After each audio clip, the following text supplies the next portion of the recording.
अर्हत वाङ्मय में कहा गया है,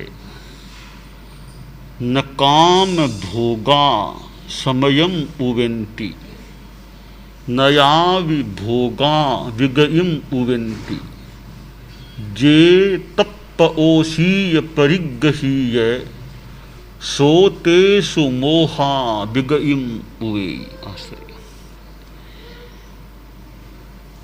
हमारी दुनिया में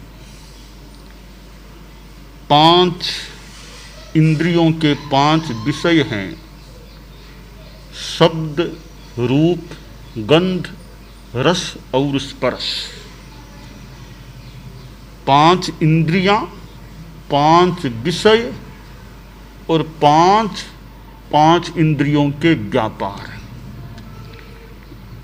श्रोत्रेंद्रिय कान है, उसका विषय है शब्द। कान से शब्दों का ग्रहण किया जाता है और कान की प्रवृत्ति, व्यापार यानी प्रवृत्ति है सुनना।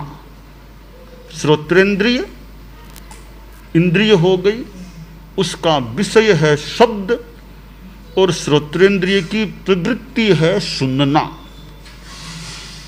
तो श्रोत्रेंद्रिय के द्वारा शब्द का ग्रहण किया जाता है, सुनने के द्वारा। दूसरी इंद्रिय है चक्षुर इंद्रिय, आंख। चक्षुर इंद्रिय का विषय है रूप और चक्षुर इंद्रिय का व्यापार है देखना। चक्षुर इंद्रिय के द्वारा देखने के माध्यम से रूप का ग्रहण किया जाता है, रूप का ज्ञान प्राप्त किया जाता है। तीसरी इंद्रिय है घ्राणेन्द्रिय, नासिका, जिससे गंध ग्रहण की जाती है, उसका विषय है गंध और व्यापार प्रवृत्ति है सूंघना। घ्राणेन्द्रिय सूंघने के माध्यम से गंध को ग्रहण करती है। चौथी इंद्रिय है रसनेन्द्रिय, जिह्वा और रसनेन्द्रिय का विषय है रस और उसका व्यापार प्रवृत्ति है चखना, स्वाद लेना। रसनेन्द्रिय चखने के माध्यम से स्वाद का ग्रहण करती है। कैसा स्वाद है, रसनेन्द्रिय के माध्यम से पता चल जाता है। पांचवी इंद्रिय है स्पर्शनेन्द्रिय, त्वचा, स्पर्शनेन्द्रिय, और इसका विषय है स्पर्श और स्पर्शनेन्द्रिय का व्यापार प्रवृत्ति है छूना, स्पर्श करना। स्पर्शनेन्द्रिय छूने के माध्यम से स्पर्श का ज्ञान ग्रहण करती है। स्पर्श कैसा, ठंडा, गर्म आदि, उसका ग्रहण कर लेती है। तो ये 5 इंद्रियां, 5 इनके विषय और 5 इन इंद्रियों की प्रवृत्तियां हो जाती हैं। अब ये जो विषय हैं शब्द, रूप, गंध, रस और स्पर्श, ये विषय सजीव भी हो सकते हैं, निर्जीव भी हो सकते हैं और जीव अजीव मिश्रित रूप में भी हो सकते हैं। और फिर ये मनोज्ञ, मन के अनुकूल भी हो सकते हैं और अमनोज्ञ, जो मन के अनुकूल न हो, ऐसे भी हो सकते हैं।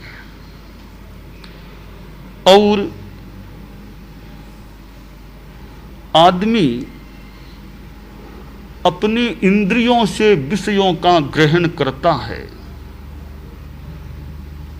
तो ग्रहण के साथ या बाद मनोज्ञ अमनोज्ञ के आधार पर या किसी भी रूप में राग या द्वेष का भी साथ में जुड़ाव हो सकता है।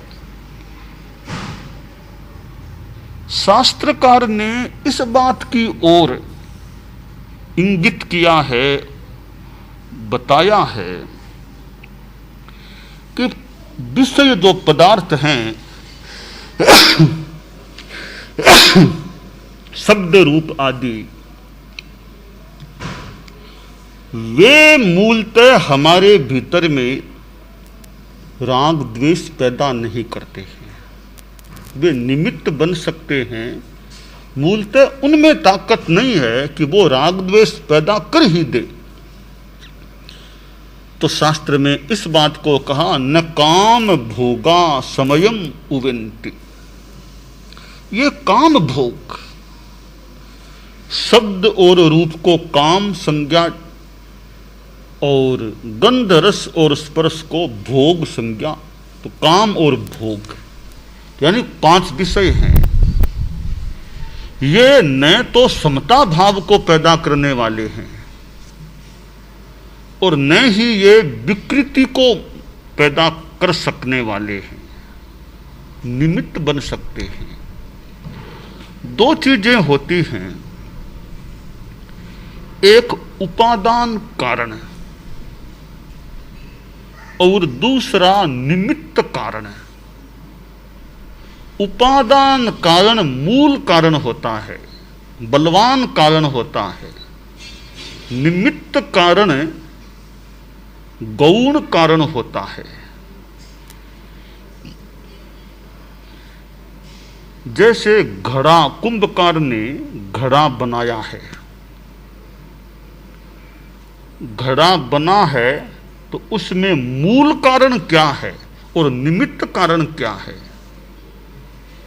तो घड़े के निर्माण में जो मूल या उपादान कारण है वह मृत्तिका, मिट्टी है। मिट्टी मूल चीज है। अब बनाने में जो कोई उपकरण यंत्र काम में लिए गए हैं वे सहायक हैं, निमित्त हैं। बनाने वाला भी कोई मूल नहीं है, वो कुंभकार है, वो भी एक प्रकार का गौण है, निर्वर्तक कारण है। पर सबसे ज्यादा मूल कारण है घड़े के निर्माण में, वो मिट्टी है। मिट्टी ही न हो तो कुंभकार क्या करेगा। यानी अधिक योगदान मिट्टी का है घड़े के निर्माण में। हम विषयों का, पदार्थों का ग्रहण करते हैं इंद्रियों से। एक वीतराग व्यक्ति है, वह भी एक चीज को देखता है और एक सामान्य आदमी भी एक चीज को देखता है। वीतराग देखता है, देख लिया, कोई राग नहीं, द्वेष नहीं। अगर पदार्थ में राग द्वेष पैदा करने की शक्ति होती तो वीतराग में क्यों नहीं उसने राग द्वेष पदार्थों ने पैदा कर दिया। सामान्य आदमी में ही क्यों राग द्वेष पैदा होते हैं। चीज वो की वो है, उसी चीज को वीतराग साधु ने देखा है, उसी चीज को सामान्य आदमी ने देखा है। तो देखना दोनों ने किया है, रूप वो ही दोनों के सामने है, परंतु वीतराग में समता भाव है और सामान्य आदमी में राग द्वेष आ भी गया हो सकता है। अब यहां ज्ञातव्य है कि पदार्थ ने कोई वीतराग में समता भाव पैदा नहीं किया। वीतराग की साधना से समता भाव पैदा हो गया, पदार्थों का कोई योगदान नहीं है। समता भाव यानी मूल योगदान नहीं है समता भाव पैदा करने में। और सामान्य आदमी में विकृति, राग द्वेष का भाव आया, उसमें मूल कोई योगदान पदार्थों का नहीं है। तो राग द्वेष क्यों आते हैं। शास्त्रकार ने कहा कि तप्पओषि यानी जिसके भीतर में ये राग द्वेष का भाव है तो वो पदार्थ निमित्त बन जाते हैं और निमित्त से वो राग द्वेष का भाव उभर जाता है। वीतराग में राग द्वेष रहा नहीं तो कहाँ से आएगा? कुछ भी सामने आ जाए, कोई राग द्वेष का भाव आ ही नहीं सकता। एक सामान्य आदमी को गाली कुछ दे दी, कठोर कह दिया तो गुस्सा आ सकता है। वीतराग को 100 बार कोई गाली दे दे, ताकत नहीं गाली में और उस गाली देने वाले में कि वीतराग में द्वेष का भाव पैदा कर दे। तो वे निमित्त हैं और मूल कारण है वो हमारी भीतर की राग द्वेष की वृत्ति होती है। अब हमें करना क्या चाहिए? हमें करना यह चाहिए कि जो ये इंद्रियों के विषय हैं, अनावश्यक तो इंद्रियों का उपयोग करें नहीं। हर चीज देखना कोई जरूरी नहीं है, हर बात सुनना जरूरी नहीं है, हर चीज खाना जरूरी नहीं है, तो हर चीज सूंघना भी जरूरी नहीं है, हर किसी का स्पर्श करना चला करके जरूरी नहीं है। तो अनावश्यक रूप में इंद्रियों का उपयोग नहीं करें। सुनना आवश्यक है तो वो चीज भले सुन ली, लगे आवश्यक नहीं तो क्यों कान लगाएं उस बात को सुनने में।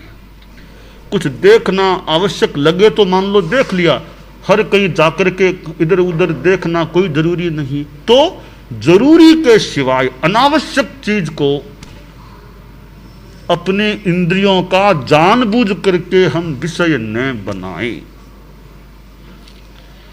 भोजन अपेक्षित है उतना मान लो ले लिया, अब बहुत चीजें पड़ी है, हर चीज को मुंह में लेना कोई जरूरी नहीं है। हर मनुहार को मानना भी हर जगह पूर्णतया मानना भी जरूरी नहीं है। तो अनावश्यक रूप में इंद्रियों का उपयोग, इंद्रियों की प्रवृत्ति नहीं करना चाहिए, यानी बचाव संयम रखना चाहिए। अब जहां जरूरी है या सहज रूप में शब्द आदि कान आदि में आ जाते हैं या विषय बन जाते हैं, उसका तो क्या करें? देखने का लक्ष्य नहीं, कोई रूप सामने आ गया तो आंखों ने मान लो देख लिया, शब्द अचानक कुछ बातें कानों में पड़ गई, वो आ गई तो आ गई। तो अब क्या करें कि जो सहज रूप में शब्द आदि इंद्रियों के विषय बन जाएं, या कुछ चलाकर भी देखना सुनना आदि हो, तो वहां प्रयास यह करें कि राग द्वेष का भाव न आए, ऐसा प्रयास करें, अभ्यास करें। आधा घंटा एक आदमी से हम मान लो बात करते हैं तो यह ध्यान दें कि मुझे वार्तालाप करना है, परंतु वार्तालाप में शब्द कान में पड़ेंगे मान के चलें तो उनमें राग द्वेष में नहीं जाना। बस शब्द कान में पड़ गए, हमने ज्ञान कर लिया, वाकिस उत्तेजना का आक्रोश आदि रूप में द्वेष नहीं करना, न ही राग भाव करना। यह अभ्यास समता की साधना है। कुछ चीजें देखने को मिली तो मान लो देखना था या देखने में आ गई, देख लिया, चक्षु इंद्रिय का विषय बन गया। अब देखने में भी यह लक्ष्य रखें, बस जान लिया, देख लिया, राग द्वेष का भाव नहीं करना। तो ऐसा लक्ष्य हो, हम समता की दिशा में आगे बढ़ सकते हैं। गंध नाक में आ गई, ठीक, जान लिया, न राग न द्वेष।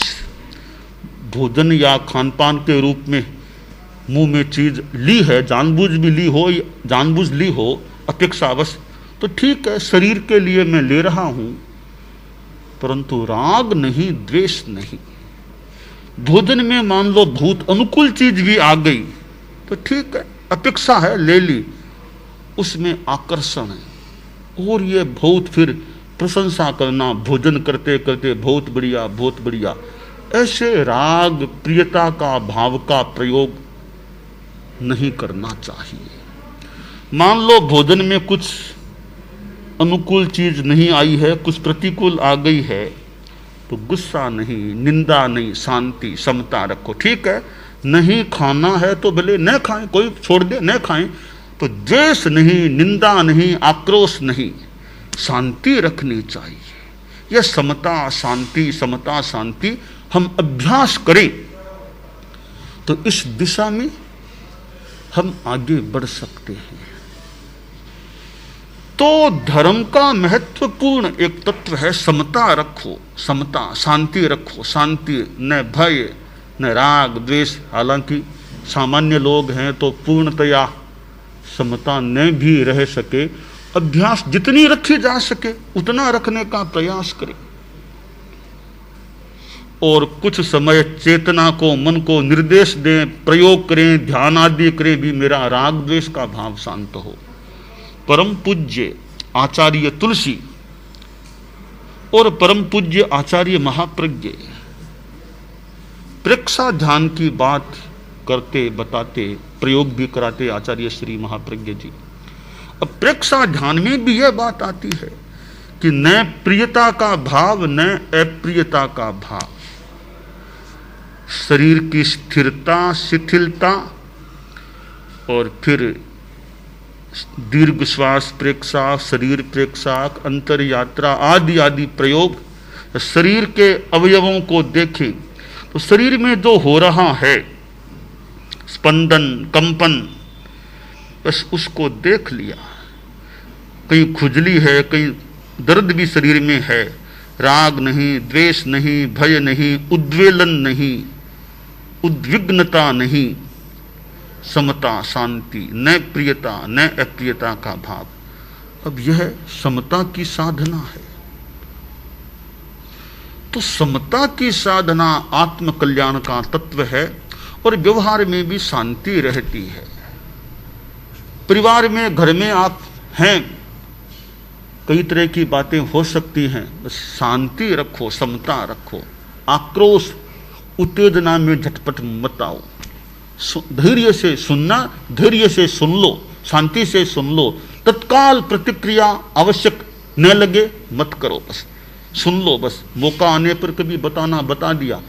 आक्रोश न हम न करें, जिस समूह में रहें तो शांति समता धैर्यशीलता, बस यह शांति समता जीवन शैली का बढ़िया सूत्र है। अपना अच्छा काम करें, जो भी घटना आदि घटे सामने आए शांति रखें, समता रखें।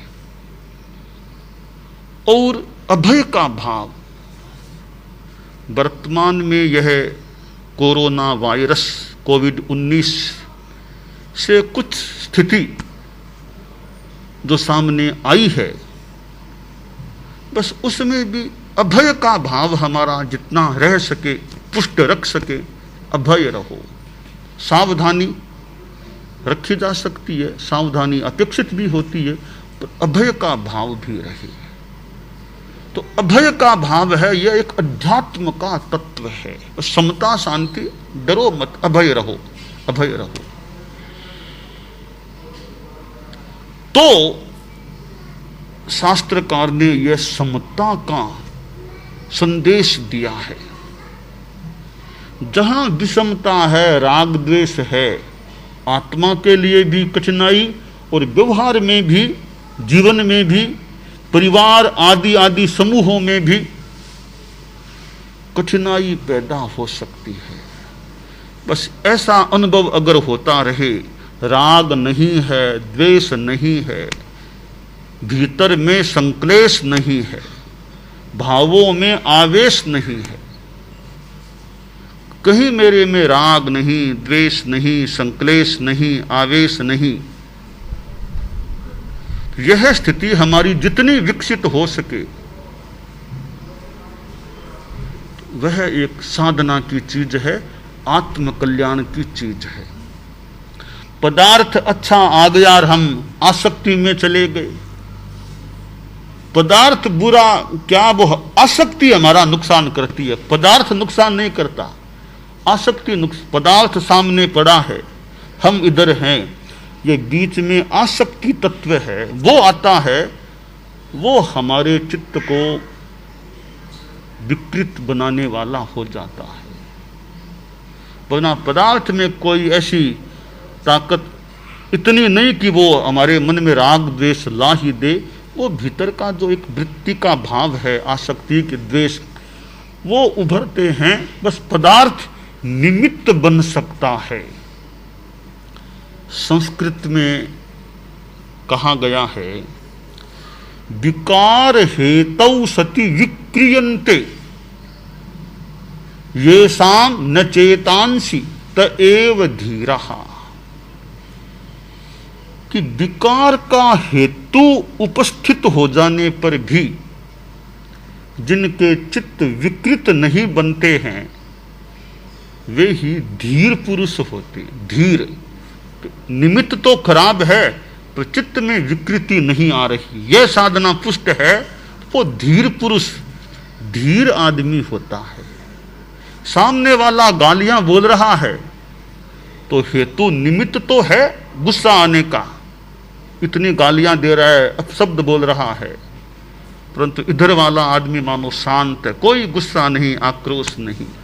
गुस्सा क्या करना है? जो वो बोल रहा है वे बातें सही हैं क्या? कि सही तो नहीं है, उसकी बातें तो बिल्कुल गलत है। तो गलत बातें हैं तो मैं क्यों गुस्सा करूं? वो अज्ञानी होगा, जो भी आदमी है गलत बातें बोल रहा है तो गलत बातों के लिए मैं गुस्सा क्यों करूं, वो जाने। मैं उनकी उसकी बातों को दिमाग में स्थान ज्यादा दूं नहीं, बस सुन लिया, छोड़ो, क्यों गुस्सा करना। और लगे भी उसकी बातों में दम है, खम है, उसकी बातें सही है। मेरे बारे में जो वो अपशब्द या जो भी बातें कह रहा है, वो चीजें, वो गलतियां, वो कमजोरियां मेरे में हैं, उसकी बातें है तो सही। तो अगर सही है तो मैं प्रयास करूं उन कमजोरियों को कम करूं, छोड़ूं, दूर करूं, मैं शिक्षा लूं, गुस्सा क्यों करूं? अच्छा, मुझे सहज में मेरी कमजोरियों की ओर इंगित किया जा रहा है तो मैं अपना सुधार करूं, गुस्सा क्यों करूं? तो वो उसकी बातें गलत है तो भी गुस्सा क्यों, सही है तो भी गुस्सा क्यों? गलत है तो छोड़ो, उधर ज्यादा ध्यान ही मत दो। सही है तो उन कमजोरियों को मैं दूर करने का प्रयास करूं। तो गालियां कोई हमारे मन में आक्रोश पैदा कर दे, यह कोई जरूरी नहीं है। परम पूज्य आचार्य भिक्षु से किसी ने कह दिया कि वो लोग आप में अवगुण निकाल रहे थे। स्वामी जी ने कहा, अरे अवगुण तो निकालने के ही होते हैं। उन्होंने दूसरे अर्थ में बात को प्रस्तुति दे दी कि अवगुण तो निकालने के ही होते हैं। मान लो वो मेरे अवगुण निकाल रहे हैं, कुछ वो निकाल रहे हैं, कुछ मैं साधना तपस्या से निकाल रहा हूं, तो एक दिन सारे अवगुण मेरे दूर हो जाए। तो बात को थोड़े दूसरे अर्थ में ले लिया, यानी आक्रोश नहीं करना चाहिए। तो यह समता भाव, न आक्रोश न राग का भाव। बढ़िया से बढ़िया रूप चीज देख ली तो बढ़िया चीज है तो राग नहीं, ठीक है, बढ़िया है तो है, मुझे राग नहीं करना है। ज्ञाता दृष्टा भाव, बस जान लिया, देख लिया, ज्ञान और दर्शन, शुद्ध ज्ञान और दर्शन, राग द्वेष नहीं। ऐसा हम समता का अभ्यास बढ़ाने का प्रयास करें तो यह हमारे लिए कल्याणकारी हो सकेगा। दानान शिष्ठम अभयपयाणम सच्चे सुया अनवज्जं वयन्ति तवे सुया उत्तम बंभचेरम लोगुत्तमे समणेनाय पुत्ते। अरहंता मंगलम सिद्धा मंगलम साहू मंगलम केवल्ली पन्नत्तो धम्मो मंगलम। अरहंता लोगुत्तमा सिद्धा लोगुत्तमा साहू लोगुत्तमा केवल्ली पन्नत्तो धम्मो लोगुत्तमो। अरहंते शरणं पवज्जामि सिद्धे शरणं पवज्जामि साहू शरणं पवज्जामि केवल्ली पन्नत्तं धम्मं शरणं पवज्जामि।